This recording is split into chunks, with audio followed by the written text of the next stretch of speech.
Ito na ang isa sa pinakamalaking sandali para sa mga taga-subaybay.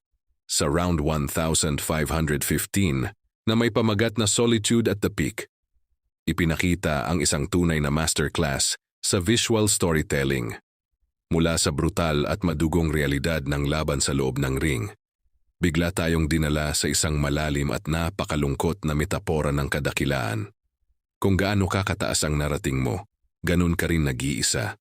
At ang lahat ng ito ay nagpasya sa isang marahas at mapaminsalang sagupaan. Sa panig ng tigre, inihahanda niya ang isang eksplosibong smash. Habang ginagawa niya ito ay naalala niya ang nakaraan. Partikular ang laban ni Warlley kung saan nandoon si Ipo sa corner nila Warlley. Sa panig ni Ricardo ay bumebuelo ito ng isang kanang counter, isang maingat at kalkuladong galaw. Masusing hinintay ang pagkakataong ito upang sabayan ang smash ng tigre. Sa ibabang panel ay muling naalala ni Sendo si Warlley, todo rin ang focus sa mga mata ng tigre. Ang alaala nito na ginawa niya ang lahat para mabigyan ng payo si Sendo para sa sandaling ito.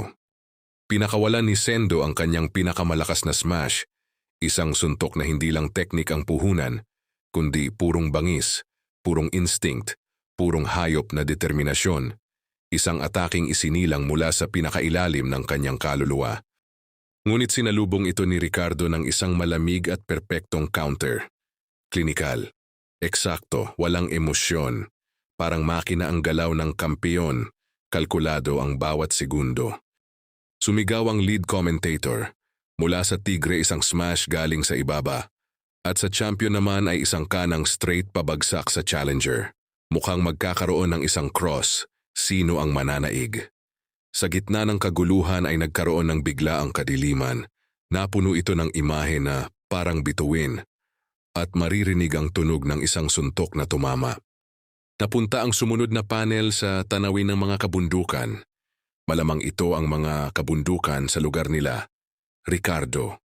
At sa eksenang ito ay may dalawang figura ng isang nakakatanda at isang batang lalaki. Bababa ulit tayo sa kabundukan. Pero may sumagot, hindi. Aakyat pa tayo, pero sa ibang tuktok naman, sinabi ng nakakatandang lalaki na nakapasok na siya sa ranggo ng WBA. Pero nagtanong ang bata, ano daw ang pakiramdam kung paano maging malakas? Sinagot siya nito, malalaman natin yan kung ako ay naging champion na. Kaya sulitin at i-enjoy lang nating dalawa ang tanawin sa tuktok ng ring. Kaya hintayin mo lang ako. Ngunit sa mga sumunod na panel ay naging mag-isa na lang ang batang lalaki sa tuktok. Wala na siyang kasama. Dahan-dahan itong tumayo, nag-iisip. Tinatanaw ang mga bituin sa kalangitan. Bumaba ang batang lalaki mula sa mga kabundukan at inakyat ang mataas na haligi gamit ang kanyang mga kamay. Kinalaunan ay naabot niya ang tuktok. Ang batang ito ay si Ricardo. Malaki na at nasa rurok ng mataas na haligi. Sa wakas nandito na rin ako, wika ni Ricardo habang nasa taas ng haligi. Ito sana ang tanawin na gusto kong makita, kasama ka. Sa gitna ng malakas na ihip ng hangin, nakatayo si Ricardo sa pinakatuktok ng haligi. Walang mababakas na pagod sa kanyang mukha, tanging lamig at katahimikan. Sa haba ng nilakbay ko, wala man lang naging hadlang, napakadali. Tumingin siya sa malayo sa ulap na tila walang hanggan. Walang kislap ng tagumpay sa kanyang mga mata. Ngayong nandito na ako sa rurok, bakit wala akong maramdaman? Kung wala akong katapat na pwedeng paghambingan, hindi ko na alam kung nasaan na ba talaga ako. Hihigpit ang pagkakahawak niya sa kanyang sariling braso. Sa paligid niya, walang ibang tao, walang boses. Siya lang at ang kawalan. Wala akong makita, walang kahit sino. Mag-isa lang ako. Titingin siya ng diretso sa kawalan, tila kinakausap ang isang anino ng nakaraan. Isang tanong ang namumuo sa kanyang isipan, isang tanong na matagal nang naghahanap ng sagot. Ama, ano ba talaga ang hinabol mo? Magdidilim ang kanyang tingin, puno ng seryosong determinasyon. Ano ba talaga ang pakiramdam ng pagiging tunay na malakas? Nakatayo si Ricardo sa isang makitid na haligi ng bato sa itaas ng mga ulap. Balot siya ng katahimikan habang nakatanaw sa kawalan hanggang sa marinig niya ang isang kaluskos. Isang kamay ang biglang sumulpot mula sa gilid ng haligi. Mahigpit ang kapit nito sa semento, nanginginig pero determinadong umakyat. Dahan-dahang siyang lumingon. Nanlaki ang kanyang mga mata sa gulat. Sa gitna ng kanyang pag-iisa sa tuktok, may isa pang naglakas loob na abutin ang kinalalagyan niya. Natigilan siya.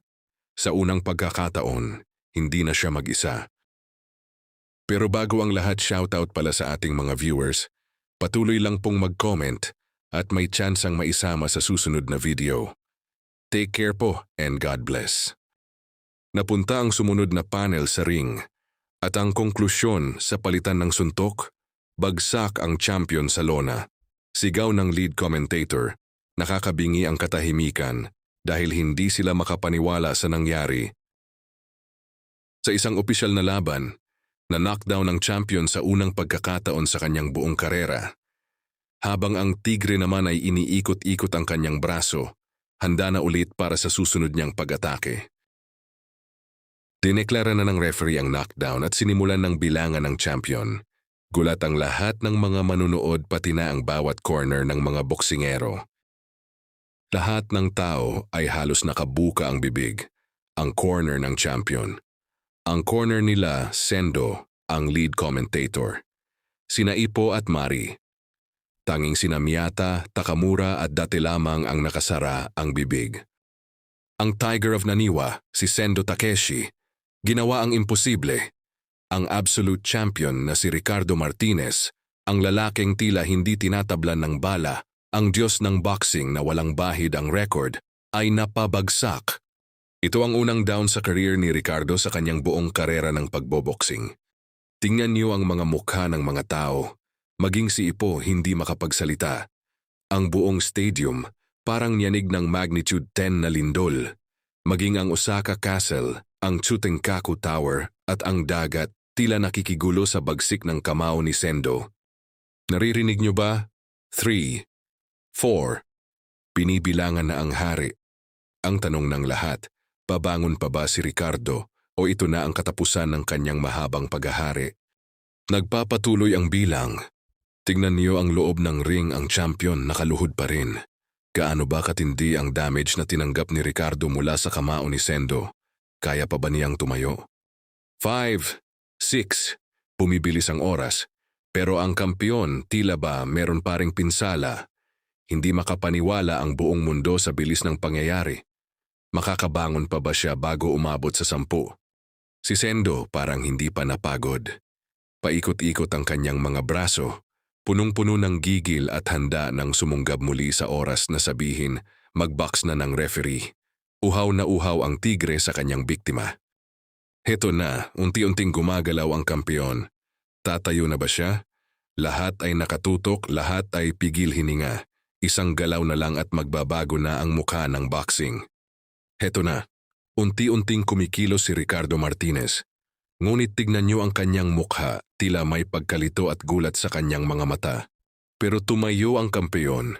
Sa kabila ng matinding tama, si Ricardo ay nakatayo na muli at nasa fighting pose na.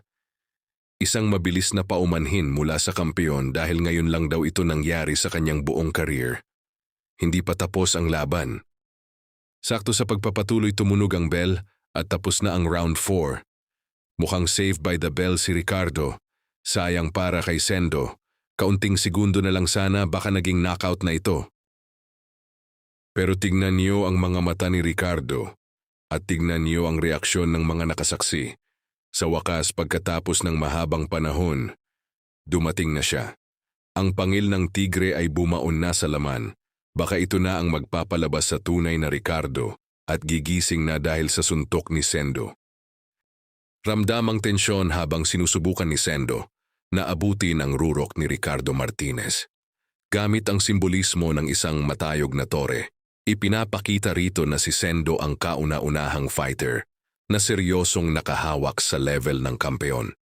Komento nila Miyata, sa gitna ng bakbakan, binitawan ni Sendo ang kanyang sikat na smash pero sinalubong ito ni Ricardo ng isang mabilis na counter na nauwi sa isang matinding palitan. Gulat ang lahat. maging sina Date, ay hindi agad ma-process ang bilis ng mga pangyayari. Sa huling panel, ang seryoso at pawisang mukha ni Ricardo ang nagpapatunay na sa wakas, nakatagpo siya ng kalaban na talagang nagbibigay sa kanya ng totoong hamon. Dito sa sumunod na panel, mas naging technical pero mas nakaka-excite ang tensyon. Habang nakabreak ang laban, kinalkal ng mga commentators ang VTR replay para himayin ang mga detalye na hindi agad napansin. Malinaw na nahuli sa screen ang smash motion ni Sendo at ang perfect counter timing ni Ricardo. Isang patunay na ang laban na ito ay hindi lang basta palitan ng suntok, kundi labanan din ng talino at reflexes. Nagtapos ang eksena sa isang matinding silhouette cliffhanger, isang pasilip sa susunod na kabanata na siguradong magpapatayo ng balahibo ng bawat manunood.